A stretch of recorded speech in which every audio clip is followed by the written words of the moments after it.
Today we are in a parade with these guys. We got already. Here we go. Welcome to Grief Uprooted, a podcast dedicated to sharing your grief stories. Together we embark on the mystery of one's grief journey as they learn to live, heal, and be courageous in a world rooted in trauma. Join myself, Christine, in an open discussion to help you uproot the grief in all our lives. I am an award-winning author, professional speaker, and humanitarian in the field of grief and trauma. I want you to be part of the discussion. Hello, everybody, and welcome back to Grief Uprooted. This is your host, Christine Drennetter-Landon. First off, I want to say thank you so much for all your support on Facebook, Spotify, however you listen to your podcasts, YouTube channel. All of it has been amazing. Today, I went on the road and tried something a little bit different. I'm here at Angel's Rest. It's an animal sanctuary or dog sanctuary. I love to coin it a dog hospice. So I'm really excited to kind of put this podcast together organically. There's nothing planned because obviously with little ones and everything, sometimes you have interruptions, mistakes. So we're just going to kind of join in all together. Hello, everybody, and welcome back to Grief Uprooted. I am super excited today because I have went on the road and I've decided to come to Angel's Rest Dog Sanctuary. And what exactly is that? I know many of you have heard me talk about it. You saw that Cora and I were in a parade for it. It is a place for palliative pups to go. It's kind of coined a dog's hospice. So today I want to introduce you to the founder of Angel's Rest, and you will notice something. Her name is Christine. She looks identically like me. At least I think she looks a lot like me. We would say I have a little bit of my dad in me. But I'd like to introduce you to my mother, Christine. Hello. So one of the major reasons I wanted to interview you is that a lot of people who listen to this podcast, who follow me and know my writing and everything, have all said, like, what's brought you to grief? And really, even with yourself, like here you are running Angel's Rest. And I remember being a child. And after Rob dying, you bringing Princess home. And I remember the very first time you brought her home. Yeah. And I ran into the washroom. I was You so were scared of her. Yeah. Yeah. And I'm going to try to make it through this podcast without crying. I know everyone I do, but this is so close to my heart. Sorry. And I just remember you working through your grief. And I really wanted to share with everybody else the value of that dog, because that was my first, it was so pivotal for me in the sense that Woman's World. I remember being a little girl and writing to Woman's World and saying, like, here I've watched and witnessed my mother grieving, and this dog literally. Yeah, the dog was very instrumental in helping. When she came to me, she came from the Humane Society, and I think she had the same thing as me. She was scared. She didn't know what to do. And we kind of got together and helped each other. Yeah. You know, and but she was a big dog. She really scared you. Oh, she was huge. Yeah. Like I just remember her coming in and it just kind of felt like she was as scared as you know we were. Yeah, she was. She was. She didn't know what had happened to her, and she followed me all over the house. And at that time, I needed something else to take care of, and I needed something that felt the same way as I did. And I thought she did. Yeah. I just think as being a child witnessing that with your mother and it was amazing to me. That's why, you know, I reached out. She stayed by my side all the time. I never went anywhere without her. Yeah, I remember that. For all of her life. And she lived to be about 14. So, and I got her at 5 months. So it was a very good, just coming together and being able to be together. It was very good for both of us. So a lot of people I know just that are listening to the podcast that I've worked with, they always wonder, like, what can an animal actually bring to you? So what do you think a dog could bring to people? Like if they were grieving and they were looking for, is there any specific breed you'd recommend? Or do you just think it's really just you feel that kinship? I think it's just if you meet a dog that you feel comfortable with, Dogs are very giving. They will give more than you can ever give them. And I think that's what it is. There's a closeness with the dog. You can tell a dog your secrets. You can tell a dog how bad you feel. It'll usually climb up on your knee and lick your face if it thinks you're bad. I don't know. They're just very good for anybody that's suffering. Yeah, so true, You know? so true. Yeah. So what, after all those years, because I remember so many different breeds of dogs that we had, and I've had so many dogs just for my children because I believe they're teaching you so much. Yeah, they are. And it's invaluable. So when I see you running Angel's Rest, I know at first when you bought this farm, I was like, what are you doing? Like, where are you going with this? And now I see Angel's Rest come to fruition. Like it's this beautiful place. What brings you to want to decide this? Like, is it? Well, I wanted to do this a lot of years ago. I was raised as an only child and had a lot of dogs and pets, and I could see that there was a need for a kind of a hospice situation, and we had to have a lot of land so that we weren't bugging our neighbors So true. with barking and things like that. So we bought this farm and moved in and then started building. And we now have, as you know, 17 dogs, 4 out at foster. And it's just grown. Yeah. And we've put on this other building, and we have things that have to go in this building. And to do that, we need money. Yeah, to keep going. And the vet bills are, when you're doing a hospice situation, the vet bills are high. Yeah, very true. So I'm going to take everybody back a little bit, because how did it first start? I know you talk about a sheltie. It started with somebody calling us and saying that they had a sheltie in the house next door, and it was her girlfriend had died, and she couldn't look after the sheltie, and she didn't know what to do with it, and she was scared to go in the house. I said, well, I'll come over, give me the key, I'll go get the dog.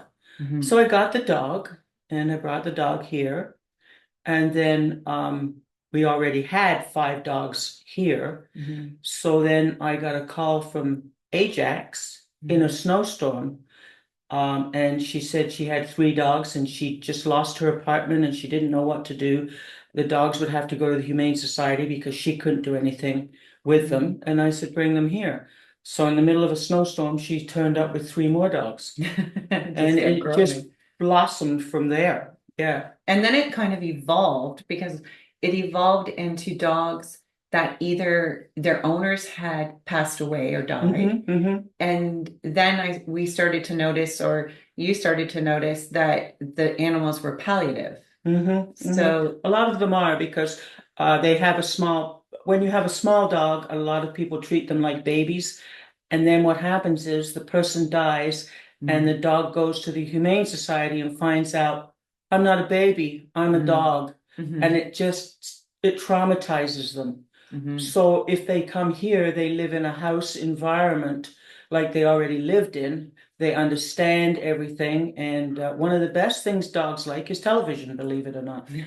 I have a big television. I put the television on and they sit there and it's kind of like, okay, this is normal. I have a couch. I have a television. There's a person walking around in here. So I guess I'm back to normal.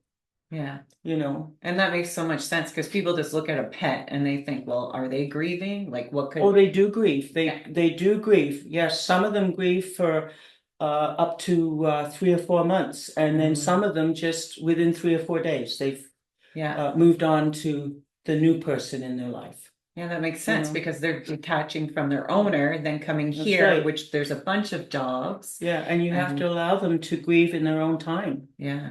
Some of them, like, they go into quarantine when they first come here for the first week, and some of them don't want to come out of quarantine because they're still grieving. Yeah. So you leave them and let them grieve. Yeah. And then when they're feeling better, you can gradually start bringing them out into the mainstream, and they realize, okay, life goes on. I guess my mistress or my master is gone, but this is a new experience for me, and I'm going to try and live it.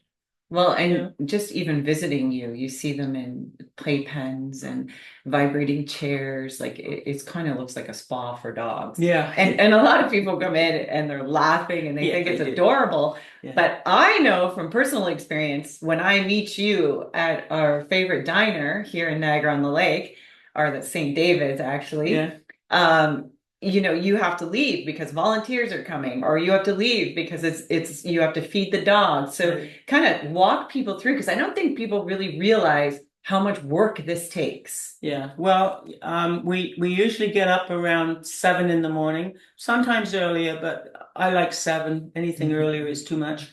And from 7 to around 11:30, we are cleaning cages. We're putting dogs outside. We're washing dogs that have done something awful during the night and need to be washed. And around 11:30, they all come back in the house if the weather's been good enough to put them outside. And then they go in their cages and they stay for an hour. And then after lunch, the volunteer comes and we feed them. In the afternoon, they play in the house or outside. We have no dog pens. We don't put our dogs in pens.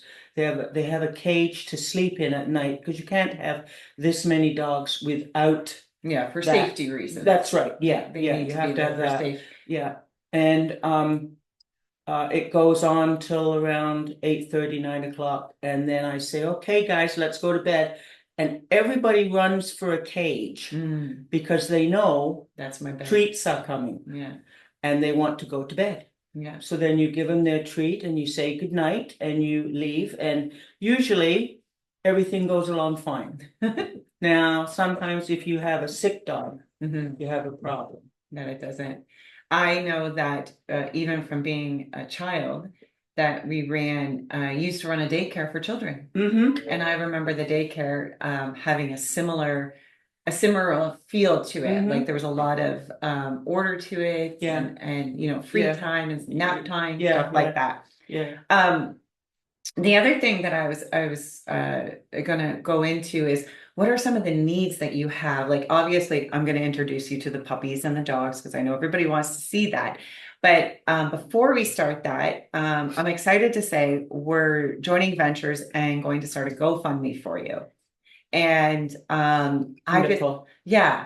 think this is a great idea. I think there's people out there that are wanting to support this project. I know every time that I've mentioned it to people in the industry, I'm like, it's a dog hospice, really. This is a place for dogs to come and live the rest of their life out. And it's a beautiful place. It's in a home. And this is your full-time job for you and my dad. This is your full-time job. So what are some of the things that you need that this money would go towards? Well, because we're nonprofit, the only way we get money is by people being generous and donating. And one of our biggest bills, of course, even though we do get help from the wonderful Huntington vet. Nice. She is part of our board. It's still, vet bills are very expensive. Yeah. So we have vet bills, we have food, equipment, just about anything that you would think a dog would need, we need it. Yeah. Definitely. And I know with this new building you built, the things people don't think about is you're wanting like, what is it called? That type of flooring. It's kind of an epoxy flooring. Yeah. That if the dogs mess on it, it will clean up. Yeah. Well. And it's expensive. Yes. It's very expensive to put this flooring down, but you can't put normal flooring down. You've got to have something that you can clean easily. Well, and that's it. You've created this great building that you could completely wash down. That's right. That's right. Even the walls are a plastic. Yeah. So it can be, or a vinyl, so it can be washed down. Oh, that's great. And I think it's only fair to talk about your volunteers, because these are the people, like, you know, this is a huge project, got much bigger than you expected. But you have people that come and help you out. I have somebody, yes, I have a volunteer every afternoon at 2 o'clock. And they will help me feed the dogs. And if anybody needs a bath or there's a problem with something, they will help me take care of that in the afternoon. And you've even altered your living room and Oh. sold all her beautiful furniture that I grew up with Right. and put in a massive dog bath. And I think what I love about you the most when it comes to this is you really don't care what people are thinking when they come in your living room and there's an industrial dog bath. Like, you know, you look around and go, this lady really is obsessed with dogs. Like even your vehicle, you've got dogs all over it. Yeah. And, you know, I think it's just a testimony to how much your animals have healed you and how much they heal other people. And obviously society is caught up with that. But that's so you can do the dog washing. So do you have a groomer that volunteers too? Yeah, I have a groomer that comes in every so often. She'll phone me and say, okay, Christine, what do you need? And she'll come over and volunteer her time, which is very nice. Okay, we are back here at Angel's Rest Dog Sanctuary, actually a dog hospice. And I've decided it would be fun to interview the animals that stay and live here. So this is who? This is Dragon. Dragon was brought to us at about 8 weeks, and he was very, very small. And he came through the Humane Society, and we fed him every 3 or 4 hours, so he was in better health. And he's doing quite well. He's only 4. He will stay with us all the time because he does have some neurological problems. See that. Yeah, he's licking on. Yeah, and his tongue is hanging out. But he's very friendly. He's very friendly. Yeah, he is. He loves people. And so are there some that stay here for longer periods of times? Like, because I noticed that just from the outside looking in, that some just are here for a small period of time because they pass away. Yes, it depends on how old they are. He will stay because he's you can't train him. You can't house train him. Like most of our dogs are not house trained. Yeah. That's another reason that people don't want them. Yeah, you built a room that's completely washable because they pee everywhere. Exactly. They pee and poop, and you know, they don't care. They're dogs. Yeah. You know, but he's absolutely adorable, so we love him, and he stays with us, and he torments all the older ones, wants them to play all the time. Look at those big eyes. You're adorable. Okay, I would love to meet other ones. I know that you mentioned one, but I know he's very hyper, but I'd love to just show him on camera.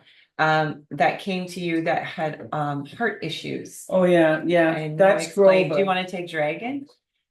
And there you go. If you want to go get us Grover, that would be great. Yeah. Grover came from the Niagara Falls Humane Society, and he has a stage 5 heart condition. He is under the vet's care, and I think somebody forgot to tell him that he has a heart condition because he's very, very busy. Oh, that's you know, but it's okay. We don't mind. Yeah. Hey, so are you Grover? This dog does not look like it has a heart condition. Yeah, well, somebody forgot to tell him. Yeah, that he has a heart condition. Hi. Because he's so happy and he wants to play all the time. Oh, he sees somebody and he just wants to go and play. Here. Hey, yeah, but yeah, hi. He's about 10 years old, and Grover, no, come on, come on, calm down. He hears food. Come on, yeah, that's another problem. He likes to eat a lot. Hey, Grover. So, yeah, there you go. That's it. Calm down. There's a good boy. Yeah. You would not know this dog had a heart condition at all. No, I was totally taken aback when I was told that he had a stage 5 heart condition. Yeah. But I said, well, I'll take him home anyway, and we'll see what we can do. And he, like I said, he is going for an echogram next week. And I just really wanted to show people, like, this is what a heart condition looks like, and this dog, you know, nobody would really want to adopt him because of this reason. And look how calm and beautiful. Well, you're not calm, but very hyper happy dog. Oh, he's a very happy dog. He really loves it here. Yeah. He just took right off when he came here. He said, oh, look at all these friends I have and everything. Yeah. So it's kind of amazing when you think about it. Yeah. Hey. Okay. I think who you need to meet is Quincy. Oh. Quincy has a very good history. Can you take this one? We're going to give you Grover back. Put Grover back. Thank you. Quincy, I was called by the March of Dimes. They have an apartment, they had an apartment block. And in one of the apartments was a lady that went for day surgery. And she passed away. And they went to check the apartment and they found this little dog. Never been out of her arms.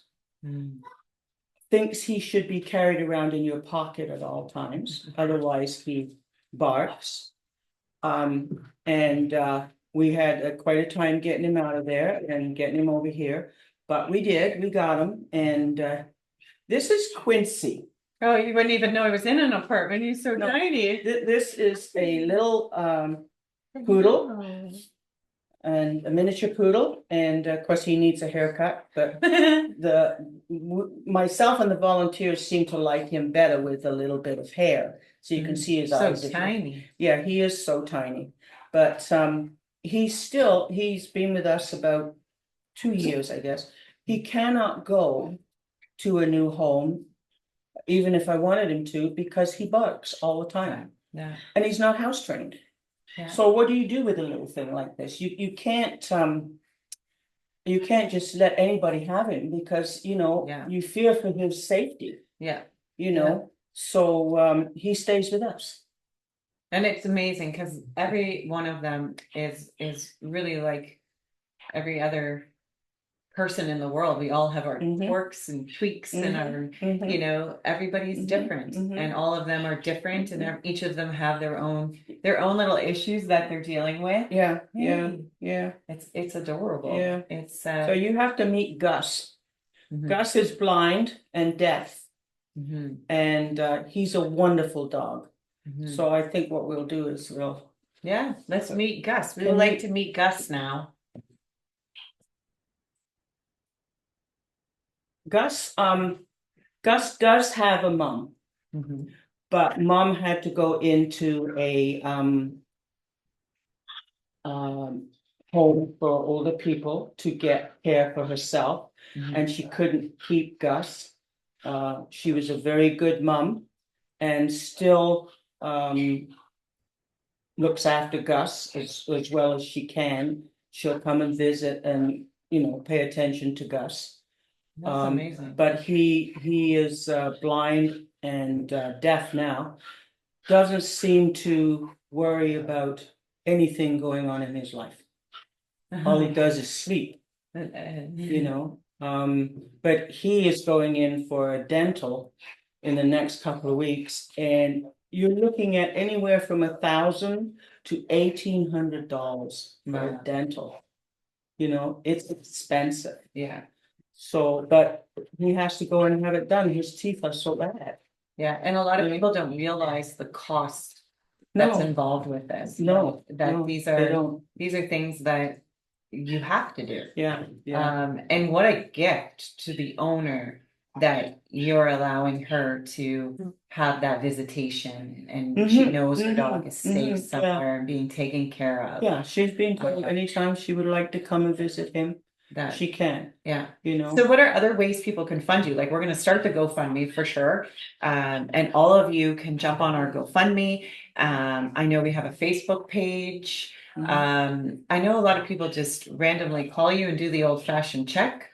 And you have a golf tournament that you support. We're doing one in August for the golf course in Niagara-on-the-Lake.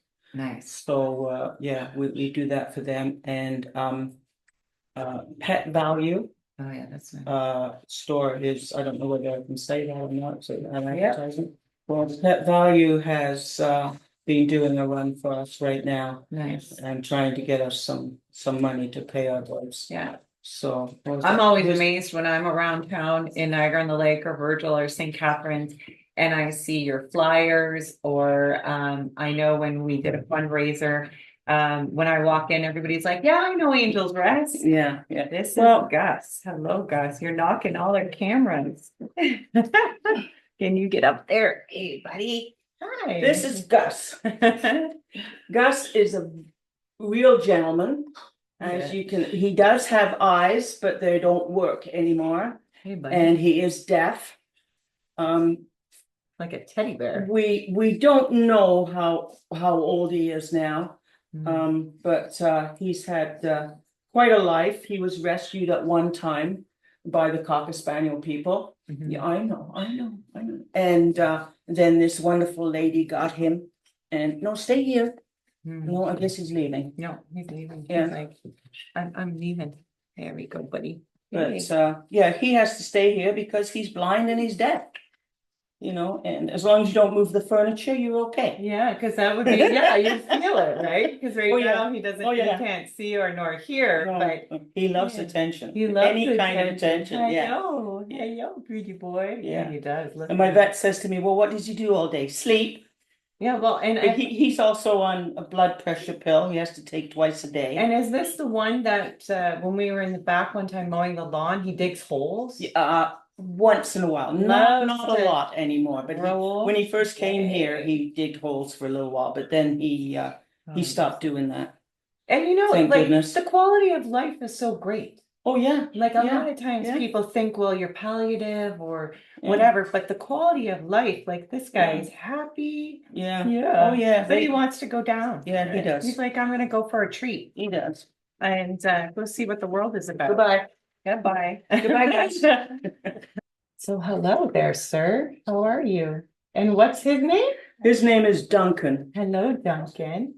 Duncan is a very brave boy. When he first came here, he couldn't walk around the back paddock. He has a cracked palate. Something or somebody did something to the side of his face. So he came here in quite a bit of trouble. And we call him our brave one because Duncan has faced everything that was thrown at him and come through it in flying colors. Well, and he's happy. Like I see him very happy playing with all the other dogs. But he's another one that can't leave because every so often he starts to choke with his palate, and I have to go in his mouth and clean the palate for him. But he's a big pug, and you know, we don't know how long. We do have one pug here that is already 19 years old. Wow! So we don't know how long they will live. Well, and I just think like when you're seeing them all together, it's just like a family. It is just like a family. Like I think sometimes you look at one and you think, oh, poor thing, but actually they're not a poor thing. No, they're all playing with each other, they're doing stuff, and he just loves being rubbed and relaxed. Well, he likes the volunteers. Because the volunteers will come and you know, play with them and pet them and stroke them, and you know, it makes them feel loved. And when you're old and you're in a place, you know, of not your choosing, none of these dogs choose to come here, but they are here, and it makes them feel better. He's a good boy. Yes, he's a good boy. But he is a very brave boy, this one. Yes, he is. He's very brave. Yeah. Well, let's go look around and see what your friends look like. Hey. Okay. Sounds good. Okay, Duncan. Goodbye. Well, I wanted to so badly sit down with you and talk to you about this because just wondering what brings you to love these animals so very much in this cause. But I know that it was one that you've always had close to your heart because you've always loved dogs and animals. I remember Pekingeses. I remember all these animals when I was a child. But I think what you're doing right now is amazing. I think it has, well, and I think you have to have a strong heart. Yes, it can get, like, we lost Sasha 2 weeks ago, and it was kind of sad here for a couple of days. Some of them do go to the vet to be euthanized, but a lot of them, if they're not in any pain or anything, they stay here and die peacefully in their own beds, in their own home. And I think that's the way it should be. And I think that takes a lot to open up your home and be able to allow that to happen. Well, I really thought there was a need because if you go to a boarding kennel, they're all in pens, and it's not like home. No. you know. So like some of the kennels now are starting to do that, make it more like home. And I feel that there's a definite need for that. Yeah. Especially, we only take small dogs. Yeah. And small dogs, people make real babies of them. Yeah. Well, and I definitely think there's a need, because how many dogs do you think have gone through here? Like, Oh I my know right now goodness. you're only looking at 17 or 20, but I have there's- no, you know what? I don't know. I stopped counting, I think, at about 100. yeah, So because a I lot remember of you them. taking photos and wanting to collect them, and then it got to be so many. Yeah. Like, there's such a huge need for this. Yeah. Because, just to be honest, there is a no-kill policy that, this is where we are at in society, which I think is great. But we also have to be respectful to the animals and allow them to live out their older years. That's right. That's And to be able to do it somewhere like this is amazing. So I can't Mhm. thank you enough, especially Oh, for your thank you. patience and allowing me to kind of come in and say, hey, Mom, I want to do this. I want to kind of, a lot of you wonder why I chose this field. And so many times I've said that grief chooses you, you don't choose it. I think my mom's a perfect example of that. This chose her. And I think it's wonderful. I think it's rewarding. And I would love for all of you to support this project in Angels Rest. And the GoFundMe page will be up. Also, the Facebook page will be attached to this episode. I also put some information in email if you want to reach out to Angels Rest. Are you okay with that if people want to reach out? Yeah, we have an open door policy here. People come over and they want to come in and visit with the dogs, they can. The dogs love visitors, especially the ones that are in, like I have them in baby cribs, some of the real sick ones. They need to be visited. That's why we have the volunteers coming. Yeah, perfect. So if you want to reach out and support Angels Rest, I will give you all the links to do that. I want to say thank you for tuning in today. And until next time, just remember, it is together that we grieve, and it is together that we heal. Take care, everybody. Bye. get out. Go. Gaston, what are you doing? Gaston. As you can see here at Angels Rest, they get the luxury. They get the luxury of the vibrating chair, the bouncy chair. Gaston.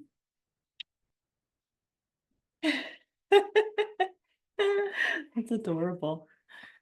Grief Uprooted professional grief and empowerment coaching are not to be used as a substitute for professional advice by legal, medical, financial, business, spiritual, or other qualified professionals. All our products and services are designed for grief empowerment through learning and sharing of one's lived experiences.